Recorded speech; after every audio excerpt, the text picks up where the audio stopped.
बिस्मिल्लाहिर्रहमानिर्रहीम। अस्सलाम वालेकुम। Welcome to Harvard academy.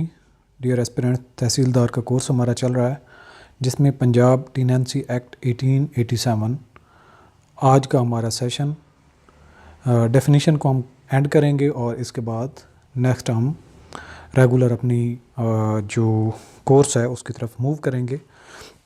तो आज लास्ट हमारी डेफिनेशन है, ये सब सेक्शन 20 है। मुकर्ररीदार।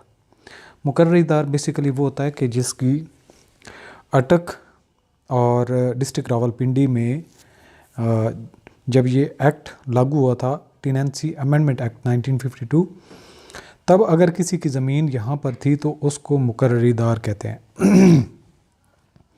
Means any person who holds land in the Attock and Rawalpindi district and who on the date of commencement of the Punjab Tenancy Amendment Act 1950 was recorded in the revenue records as mukarraridar in respect of such land, or who after the said date was so recorded with his consent and the consent of the proprietor of such land, and includes the successor in interest of a mukarraridar। यानी कि जब ये act जो tenancy act जो amendment का था 1952 को जब ये कमेंस हुआ तो तब उस बंदे से राय ली गई थी क्या तुम मुकर्ररीदार के तौर पे अपने आप को रजिस्टर्ड करना चाहते हो। तो जिसने हाँ की थी, जिसने कॉन्सेंट की थी, जिसने मंजूरी दी थी, वो खुद हो या उसका स्टेक होल्डर हो जिसके इंटरेस्ट हो, यानी कि उसका बेटा हो, उसकी बेटी हो या उसका जो भी हो, तो जो उसका सक्सेसर इन इंटरेस्ट था। सक्सेसर इन इंटरेस्ट का मतलब होता है कि जो वारिस हो, उस ज़मीन का वारिस, जिसने खुद ये कॉन्सेंट दी, और उसके जो वर्सा हैं वो भी मुकर्ररीदार ही कहलाएंगे। इसके बाद चैप्टर 2 हमारा स्टार्ट हो रहा है, राइट ऑफ ऑक्यूपेंसी। कि ज़मीन पर कब्ज़ा किसका समझा जाएगा या किसका ये हक है, किसका ये राइट है कि वो ऑक्यूपेंसी रख सकता है अपने पास। इसकी थोड़ी सी कॉम्प्लिकेशंस हैं, थोड़ा सा आपको इसको जो है पॉइंट टू पॉइंट आपने गौर से सुनना भी होगा और याद भी रखना होगा। कोशिश तो मैं करूँगा कि आसान से आसान करके आपको चीज़ें बताऊं, लेकिन थोड़ा सा फोकस आप रखेंगे तभी आपको समझ आएगी, अदरवाइज़ चीज़ें मिक्स होना शुरू हो जाएंगी। तो ये सेक्शन नंबर 5 है, tenants having right of occupancy.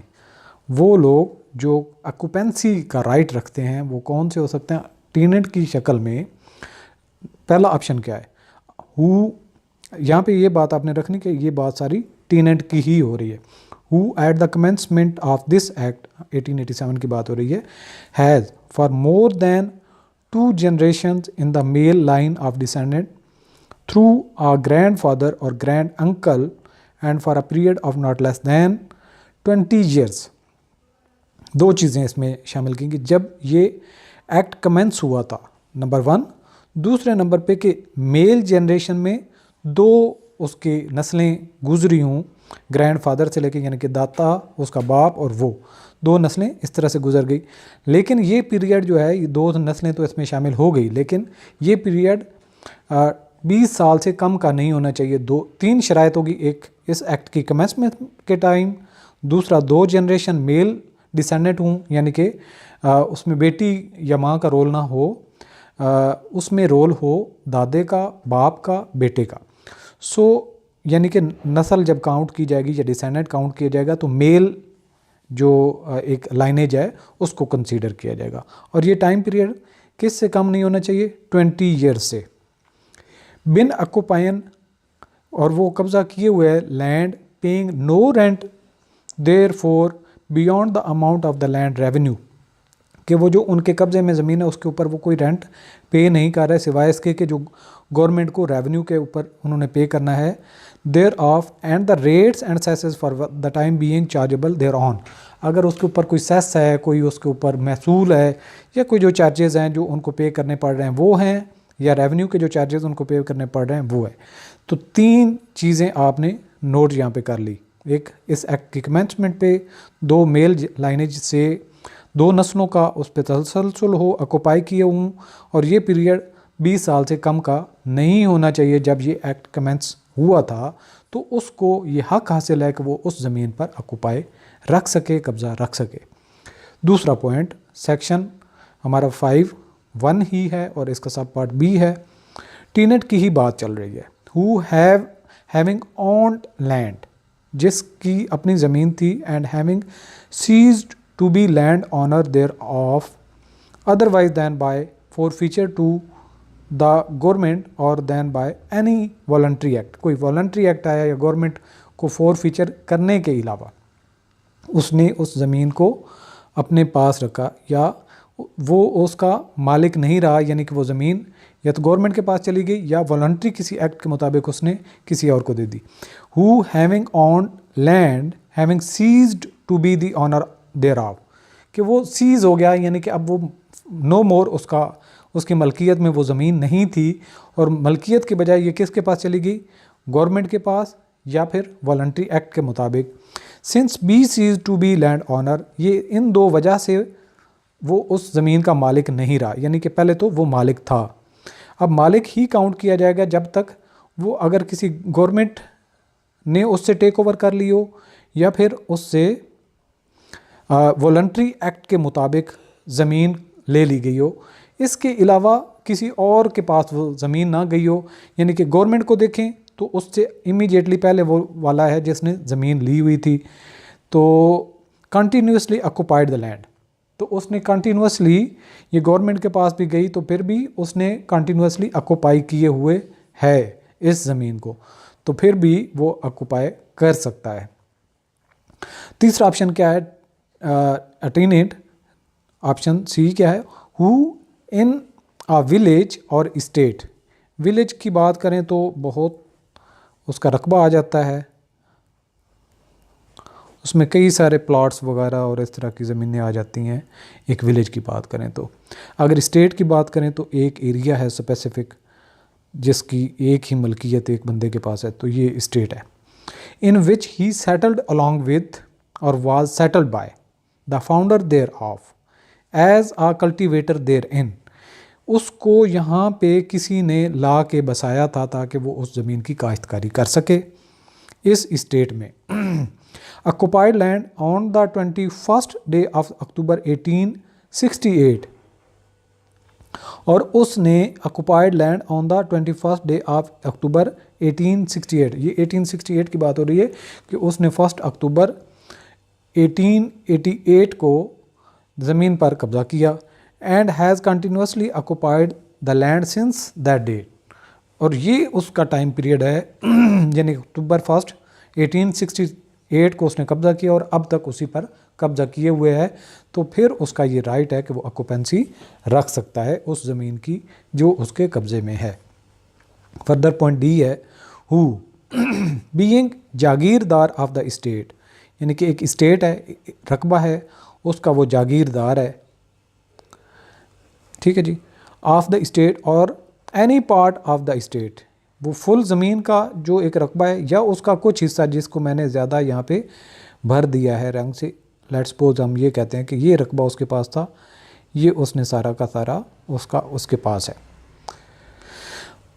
Who being jagirdar of the state or any part of the state in which the land occupied by him is situate, जो उसकी ज़मीन जहाँ पे वाक़ है, has continuously occupied the land for not less than 20 years, और ये जो उसके पास कब्ज़ा लेके चल रहा है, जो ज़मीन पर ऑक्युपाई किए हुए हैं, उसको टाइम 20 साल से ज़्यादा हो चुका है, और having been such jagirdar occupied the land while he was jagirdar and has continuously occupied it for not less than 20 years, और इसी तरह से उसने जिस इलाके पर कब्ज़ा किया हुआ है जो उसके पास थी, जिसको वो कंटिन्यूसली लेके चल रहा है, तो उसको भी टाइम पीरियड 20 साल से कम का नहीं है।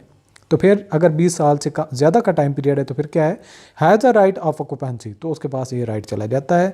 In the land so occupied unless in the case of a tenant belonging to the class specified in class C, कि एक टेनेंट था जिसने क्लास सी के बारे में हमने बात की, the landlord proves that the tenant was settled on land previously cleared and brought under cultivation by or at the expense of the founder, जो फाउंडर था वो उसको यहाँ पे लेके आया था और ये एक टीनेंट है और ये चीज़ उसको प्रूव कर दे कि वो टीनेंट है, भले उसको 20 साल से ज़्यादा का टाइम पीरियड गुजर चुका है, तो फिर वो उस पर कब्ज़ा नहीं कर सकता। अगर टीनेंट है और उसको कोई और लेके आया था कल्टीवेशन के लिए, तो वो नहीं कर सकता उस पर कब्ज़ा।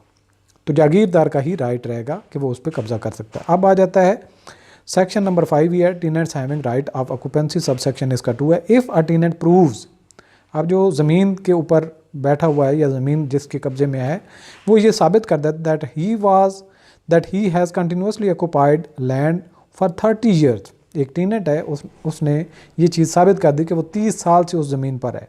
And paid no rent thereof beyond the amount of the land revenue thereof and the rates and cesses for the time being chargeable thereon, it may be presumed that he has fulfilled the condition of the clause A of the subsection 1।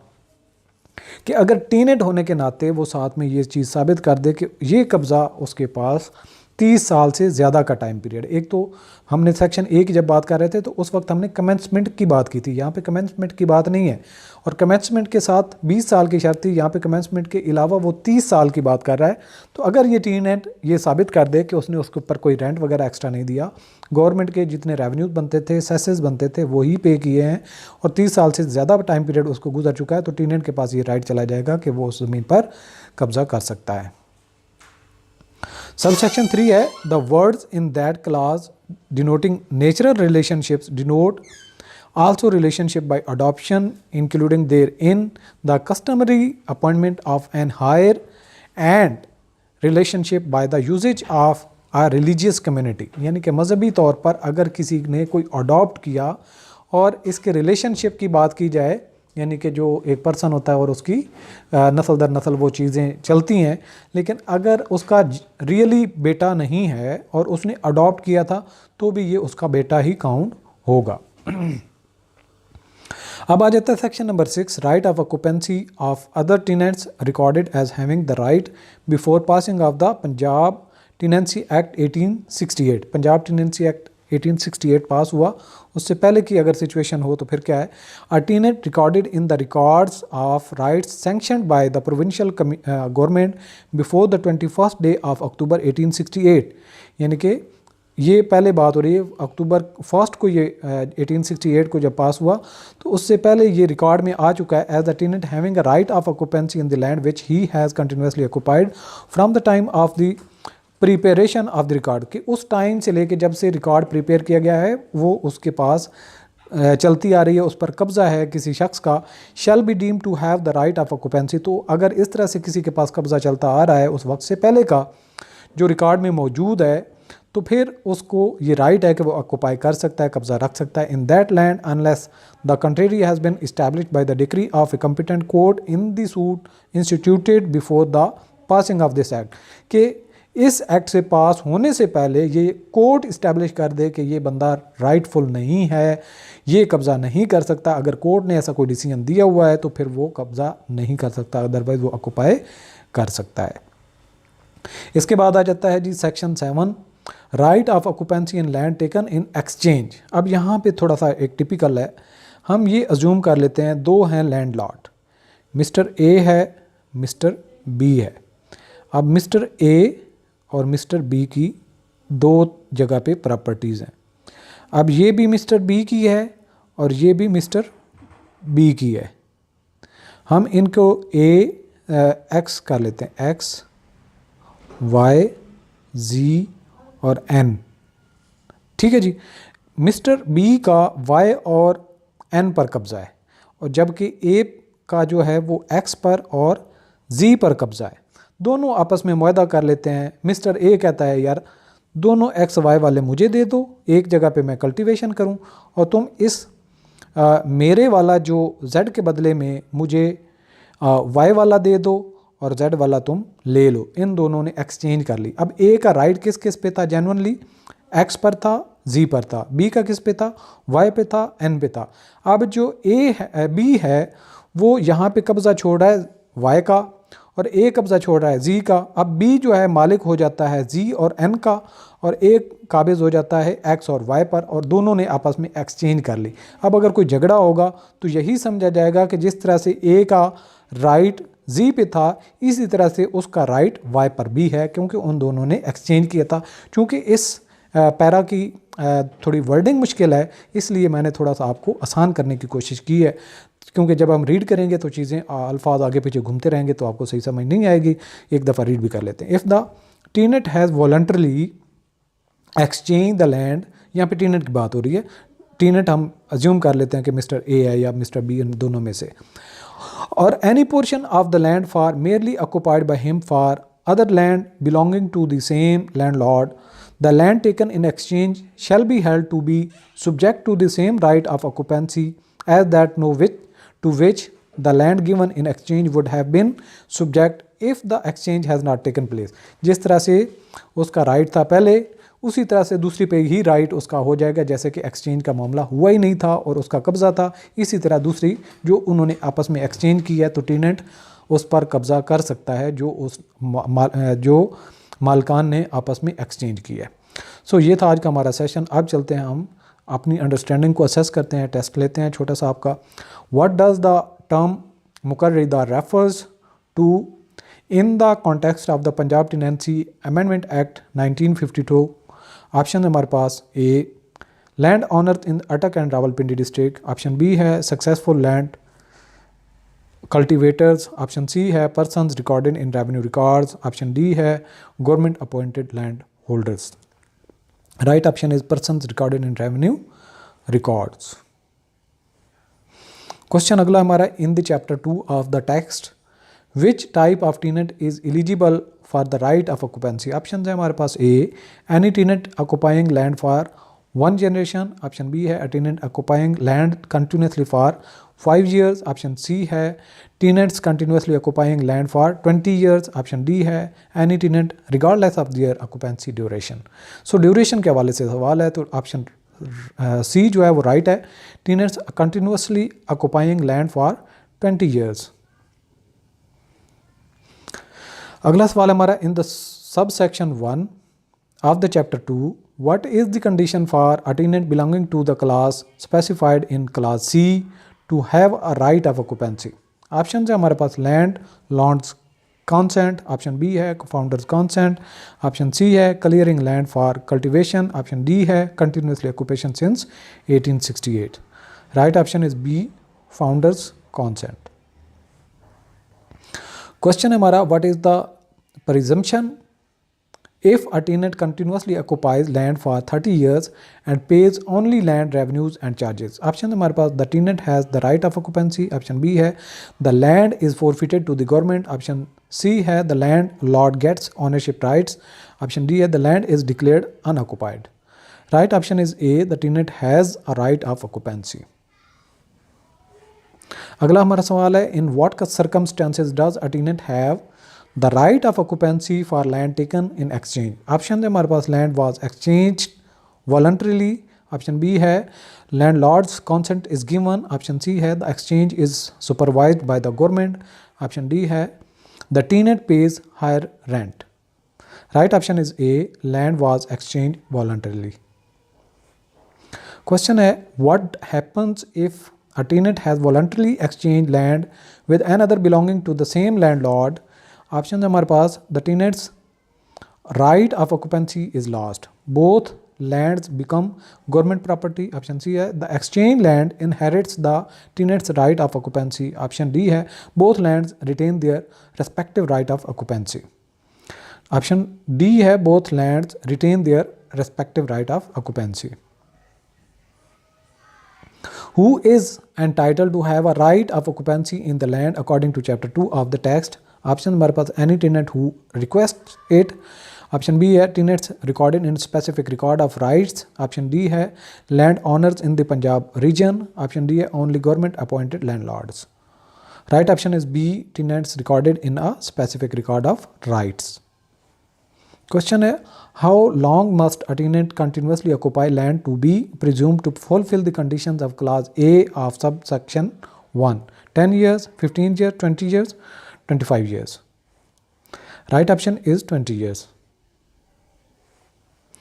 Next हमारा क्वेश्चन है, in subsection 2 of the chapter 2 what is the presumption regarding regarding a tenant who continuously occupies land for 30 years and pays only land revenue and charges. Option number पर, the tenant has right of occupancy, the tenant is evicted from the land. Option C है, the landlord gains full ownership. Option D है, the land remains under dispute. Right option is the tenant has right of occupancy. अगला हमारा सवाल है, what date is significant in determining the right of occupancy for tenants as mentioned in the text. Option है हमारे पास अक्टूबर 21, 1868, जुलाई 15, 1952, अगस्त 12, 1869, जनवरी 1, 1970. Right option is अक्टूबर 1 है I think, ये 21 नहीं, 1 अक्टूबर 1868, लेकिन अगर दोबारा आप इसको कंसल्ट कर सकते हैं. आई थिंक कि 1 अक्टूबर 1868 इज़ द राइट ऑप्शन. सो आज का सेशन यहाँ पे क्लोज करते हैं. अल्लाह हाफिज़.